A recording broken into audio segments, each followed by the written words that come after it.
Bagi Sugito, semua persoalan atau pelanggaran yang dilakukan oleh turis asing tidak bisa berdiri sendiri, namun harus dilihat bentuk pelanggaran itu sendiri. Karena baginya, semua stakeholder harus turut mengawasi turis asing yang berada di Bali dan tidak bisa dikatakan semua adalah tanggung jawab imigrasi. Yang tadi bahwa kita melihat izin tinggalnya bagaimana, berkegiatannya bagaimana, ini yang nanti kita kolaborasikan, koordinasikan dengan instansi terkait.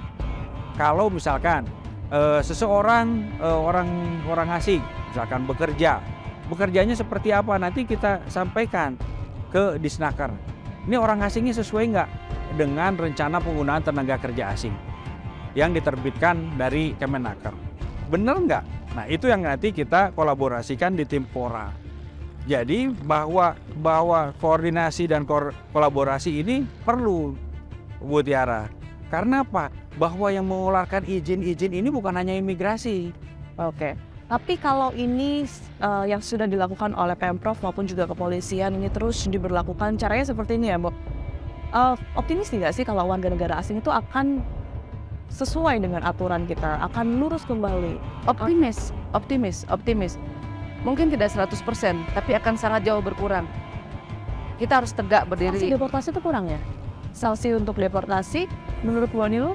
Deportasi blacklist seumur hidup aja. Ada 7 miliar orang di dunia ini. Kita hanya perlu 0,001%-nya yang berkualitas, yang sayang sama Indonesia. Mbok selalu bilang jangan sampai penjajahan dengan model baru. Kamu tuh punya yang namanya harga diri loh, kamu punya yang namanya dignity loh, kamu punya yang namanya martabat, kehormatan, dan itu harus kamu jaga. Itu sesuatu yang melekat pada dirimu. Tak sebanding angkanya ketika persoalan turis yang melanggar lebih viral jika dibandingkan turis asing yang memang betul-betul ingin berlibur di Bali. Mungkin kalimat ini yang ingin disampaikan Sugito. Karena bagi Sugito, hanya 0, sekian persen wisatawan yang melakukan pelanggaran dari jumlah wisatawan yang masuk ke Bali. Namun tentunya hal ini tidak bisa dijadikan acuan untuk mengatakan Bali baik-baik saja. Banyak hal yang tadi sudah disebutkan juga, bisa nggak sih ini disebut sebagai viralnya kejadian kemarin itu juga merupakan keteledoran dari pihak imigrasi? Jadi kalau hal seperti ini, pelanggaran ini kan individu dengan tujuannya. Misalkan seseorang menyampaikan maksud tujuannya sebelum ke Indonesia. Nah, kita kan tidak bisa menyatakan bahwa orang ini akan melanggar, tidak.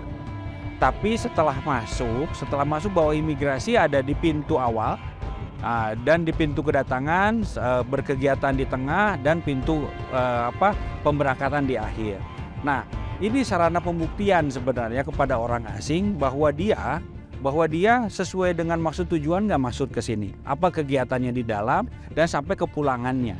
Itulah yang harus kita jaga bersama-sama. Secara dari jumlah tadi saya sebutkan bahwa tahun kemarin masuk 2,3 juta gitu kan, sementara penindakannya 174. Ini pun satu gambaran bahwa turis masih banyak yang baik yang masuk ke Indonesia dibandingkan yang melanggar. Dari angka statistik yang saya sebutkan, bahwa jangan sampai timbul kesan karena ulah segelintir kita nutup pintu semua. Jangan sampai. Bahwa Indonesia sangat welcome, baik itu untuk turis, baik itu untuk investor, silahkan. Compare to what? 0, something persen compare to what? Rakyat Bali itu 4,5 juta. Ya, 50%-nya tergantung dari pariwisata. Sekarang kita lihat jumlah wisatawan yang terindikasi ilegal melaksanakan pekerjaannya, melakukan bisnisnya. Kalau kita bicara dengan wisatawan secara seluruhan, misalnya 6 juta wisatawan dibandingkan dengan mungkin belasan ribu WNA dalam tanda kutip ilegal, ya memang kecil.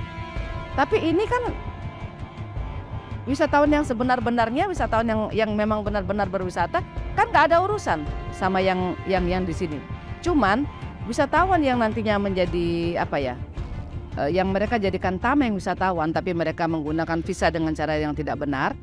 Mereka bikin usaha, mereka membuat usaha-usaha yang sudah dijalankan oleh warga negara Indonesia, berpotensi mengurangi rezekinya warga lokal sendiri. Kenapa? Karena mereka akan berkumpul dengan sekaumnya. Datang ke Indonesia, perlu akomodasi. Si warga negara A ini akan menyewa dari rumah yang dimiliki oleh warga negaranya sendiri. Perlu makan, akan makan di restoran di warga negaranya sendiri. Perlu sewa motor, akan menyewa motor dari warga negara sendiri. 4N, lu lagi. So what is left for us? Ya, jadi jangan bilang 0, kalau mau bicara 0,0,0 seperti itu, kita bicara dengan stakeholdernya pariwisata.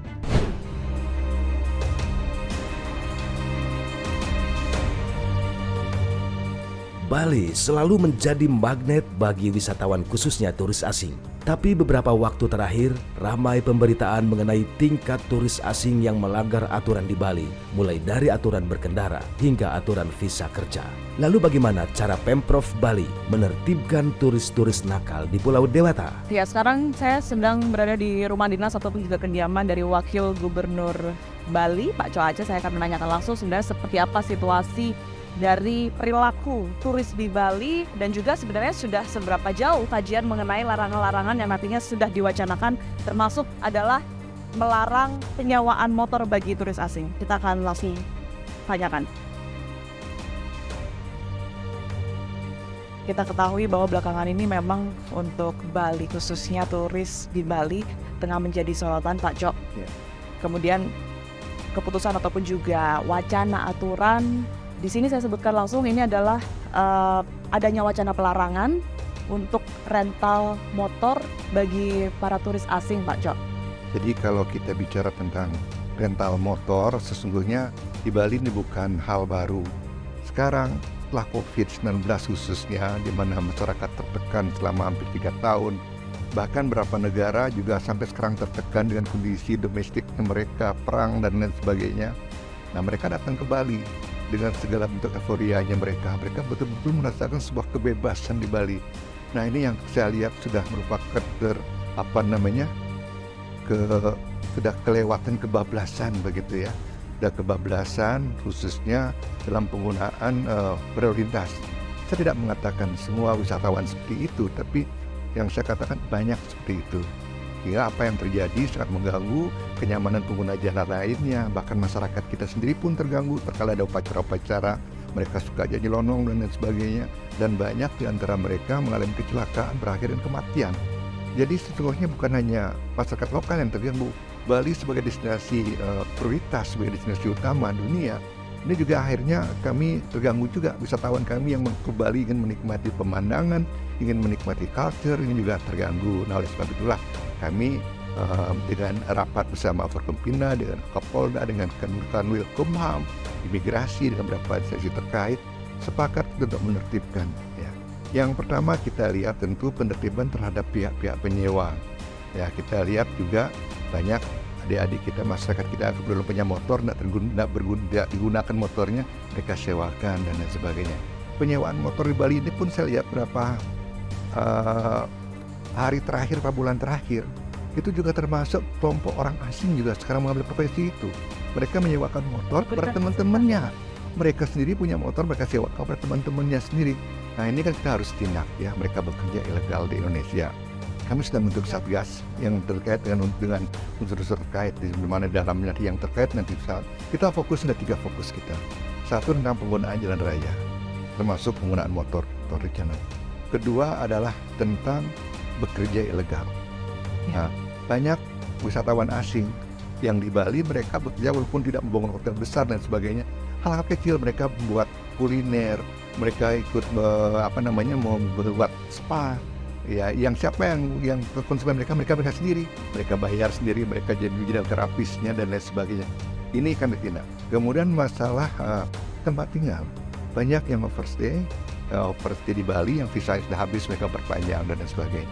Bahkan ada yang tertangkap beberapa hari yang lalu yang membuat KTP Bali ini, orang asing buat KTP Bali ini kan sudah kelewatan dan terus kita tertibkan. Pak Cok, ini bisa dibilang kalau aturan ini sebenarnya agak simalakama juga ya Pak Cok bagi Bali. Di sisi lain, kalau kita berbicara mengenai turis, ini juga meningkatkan pendapatan Bali.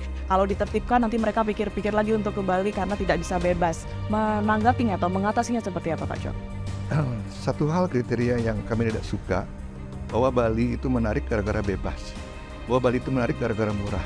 Saya kira kriteria yang tidak elok untuk kita ya. Jadi saya tidak menginginkan stigma bebas tersebut. Kasihan mereka yang sungguh-sungguh datang ke Bali untuk menikmati budaya, untuk melihat keindahan alam. Terganggu oleh wisatawan yang kalau saya lihat jumlahnya juga tidak terbanyak, cuman keramaiannya, keributannya yang banyak gitu, dan partisipasi atau devisanya juga tidak banyak. Seperti saya sampaikan tadi, mereka bikin spa sendiri, terapisnya mereka dari negara mereka sendiri. Apa yang netes ke Indonesia, apa yang netes ke Bali, hampir tidak ada. Dari fakta-fakta yang kami dapatkan di lapangan, data dari pihak imigrasi menunjukkan sebenarnya pelanggaran turis asing yang terjadi di Bali jumlahnya tidak lebih dari 1%. Di satu sisi, tokoh masyarakat Bali menyebut berapapun angkanya, berapapun jumlahnya, pelanggaran turis asing yang terjadi di Bali sudah cukup meresahkan warga Bali. Dan Wakil Gubernur Bali pun meminta kepada seluruh pihak untuk transparan kepada masyarakat. Kita harapkan agar turis asing maupun juga wisatawan asing yang datang ke Bali dapat mematuhi aturan yang ada. Saksikan terus Fakta setiap hari Senin pukul 20 waktu Indonesia Barat hanya di TV One.